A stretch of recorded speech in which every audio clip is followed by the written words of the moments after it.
Ahí estaba, eso es lo que la población opinó alrededor de este tema, y ahora yo quisiera que nos explicaras un poco más acerca de esta percepción. ¿Están ellos informados o no? Sí, hay, digamos, relativa información adecuada, y hay mucha desinformación con relación de cómo esto se traduce en mitos, ¿verdad? Que la gente cree con relación a la sexualidad y las preferencias sexuales. El abuso sexual no determina la preferencia sexual de nadie, ¿verdad?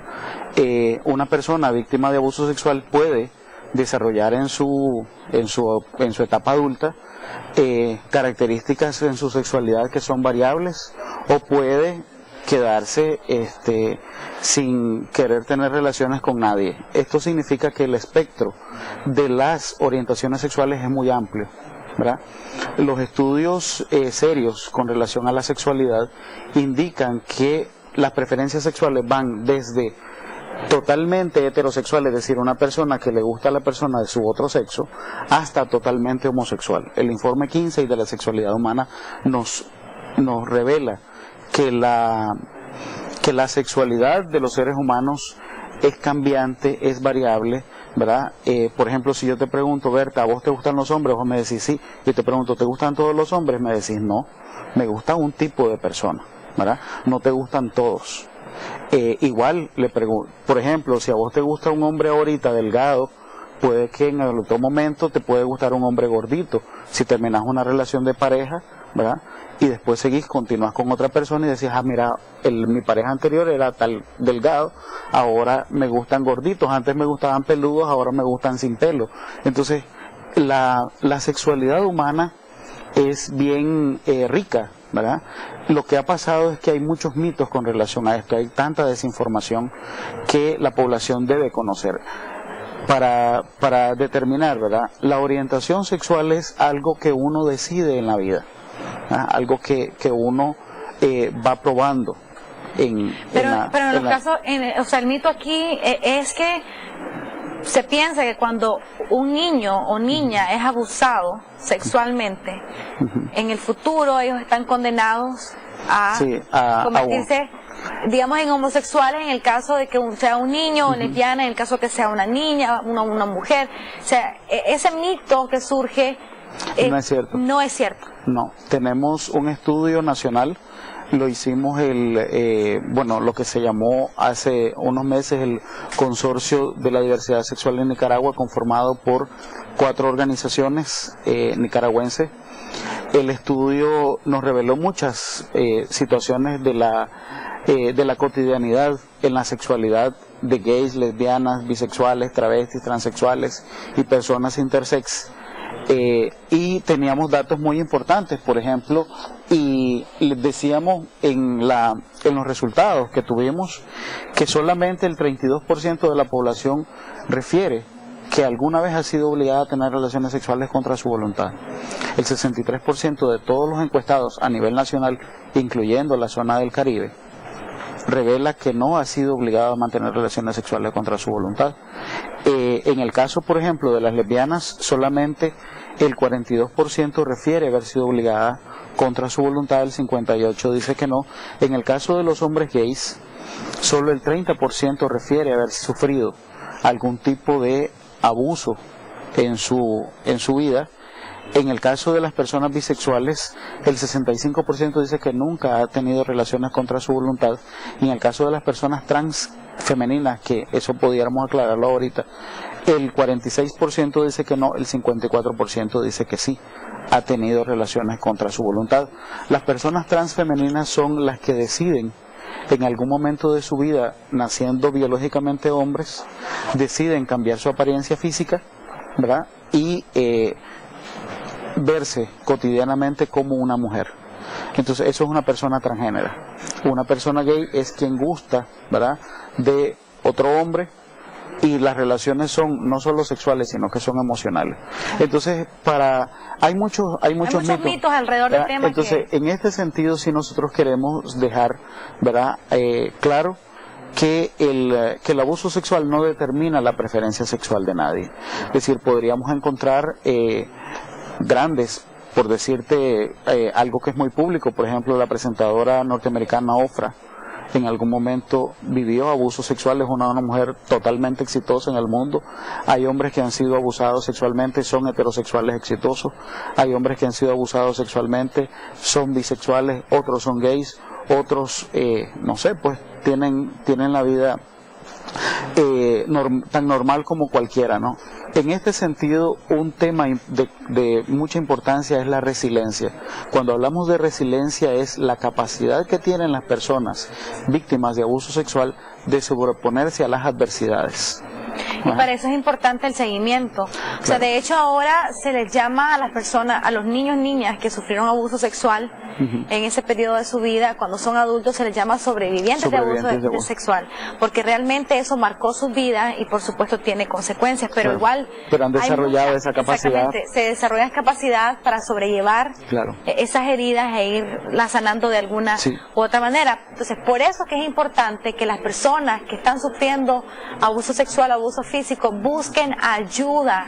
¿Para qué? Para que se puedan incorporar de la mejor manera, o sea, reconstruir su vida y con el apoyo de organismos y personas que conozcan el tema. Sí, entonces, por ejemplo, nada más, el tema de la resiliencia también se aplica a otras estructuras en la vida cotidiana. Por ejemplo, quienes sufren un terremoto, en el caso de las personas en Haití, desarrollan, ¿verdad?, posterior a un trauma, ¿verdad?, desarrollan esas capacidades para enfrentarse a las adversidades de la vida. Las personas que han vivido, por ejemplo, han vivido en la orfandad, desarrollan habilidades para poder tener una vida mucho más placentera, mucho más abierta y cotidiana. Pues, ahora, en este sentido viene otra pregunta. Y mi pregunta sería, entonces, si el abuso sexual en la infancia no marca tu preferencia sexual, entonces la pregunta ahora sería, personas o niños y niñas que sufrieron abuso sexual durante su infancia, cuando son adultos, ¿se van a convertir en abusadores también? No, también eso es parte del mito, ¿verdad?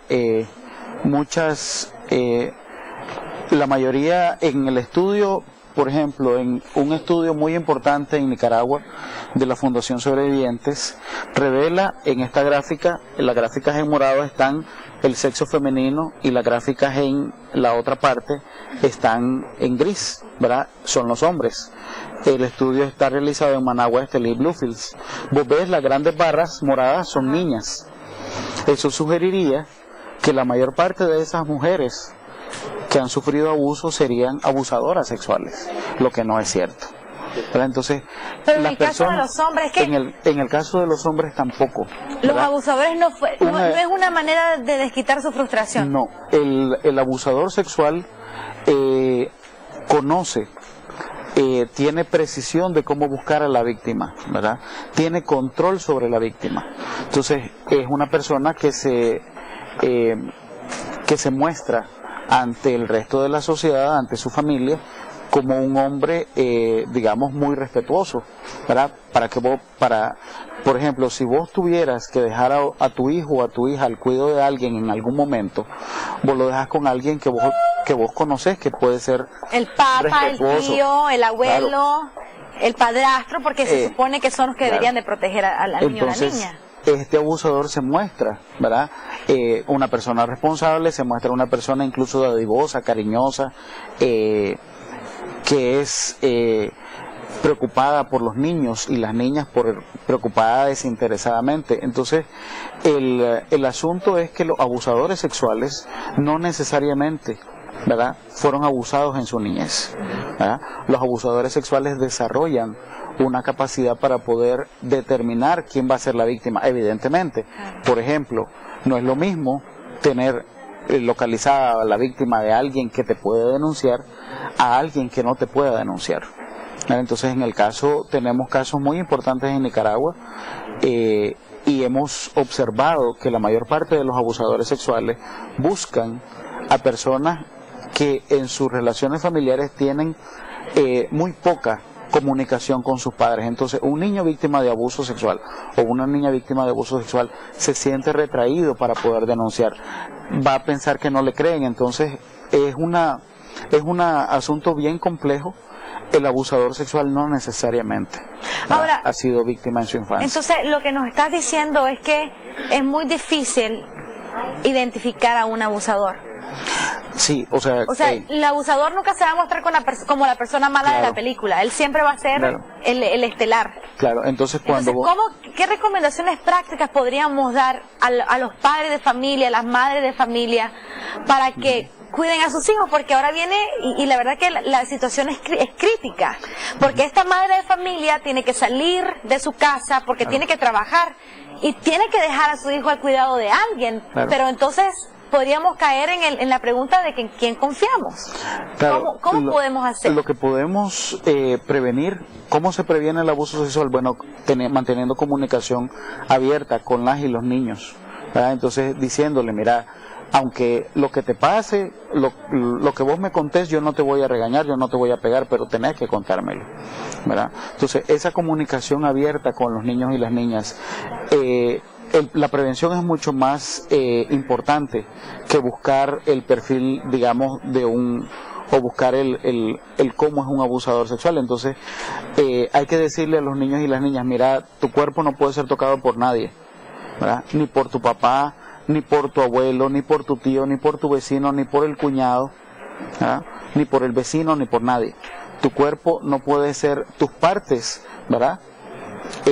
Los abusadores sexuales empiezan enganchando a los niños y las niñas con situaciones menos peligrosas, es decir, empiezan a mostrar un abracito, un besito, le dan un caramelo, vení, te voy a chinear, yo te quiero mucho, esto es normal. Claro, y en este sentido nosotros y nosotras en el movimiento hemos llegado al trabajo preventivo, que es mucho más importante. Entonces, conversar con los niños y las niñas, mostrarles la importancia de que nos digan las cosas que les están pasando, ¿verdad? Esa es una de las formas más importantes. Y lo otro es denunciarlo. Claro, es bien importante. El abuso sexual contra menores es un delito de orden público. ¿Qué significa esto? Toda persona, no necesariamente tiene que ser la mamá, el papá o un familiar. Cualquier persona, si se da cuenta de un abuso, puede ir a poner la denuncia a las autoridades. Pueden ir a la policía, pueden ir a las organizaciones que trabajan con el tema. Entonces, cualquier información ustedes la pueden hacer llegar si tienen más preguntas al correo electrónico hablemosde.abusosexual@gmail.com, el correo del movimiento. Y los jueves nosotros aquí en Primera Hora en el segmento de sexualidad seguiremos hablando acerca de este tema para poder erradicar esto que está causando tanto daño a nuestra niñez. Gracias por habernos acompañado. Gracias por toda esa información. Espero que sea útil para ustedes. De inmediato pasamos ahora con Iván. Él está listo para recibir